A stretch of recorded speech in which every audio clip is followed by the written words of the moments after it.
algebraic sum of the responses caused by each sources acting alone, with all other independent sources replaced by their internal resistance. അപ്പോൾ ഇത് നമ്മൾ ചെയ്യേണ്ടത് എങ്ങനെയാണ് എന്നുള്ളതിനെ കുറിച്ചാണ്. അപ്പോൾ നമുക്ക് അതിനെ വേണ്ട സാധനങ്ങൾ എന്തൊക്കെയാണെന്ന് ആദ്യം നോക്കാം. അപ്പോൾ നമ്മളത് എക്സ്പെരിമെന്റൽ സെറ്റപ്പിലേക്ക് പോവാം.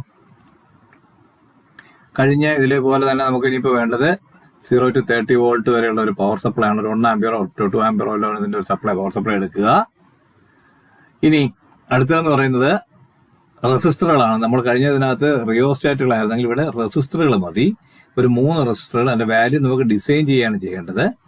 അപ്പോൾ ഞാനിവിടെ കാണിച്ചിരിക്കുന്ന ഒരു കളർ കോഡും സിമ്പലും എല്ലാം ആ കളർ കോഡ് നോക്കണ്ട, ഒരു വാല്യൂ നമുക്ക് വേണം.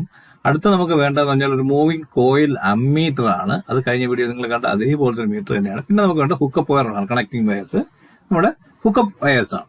ഓക്കെ, നമുക്കിനി അത് എങ്ങനെയാണ് വയർ ചെയ്യേണ്ടതെന്നും ആദ്യം അത് എങ്ങനെ സെറ്റ് ചെയ്യണം നോക്കാം.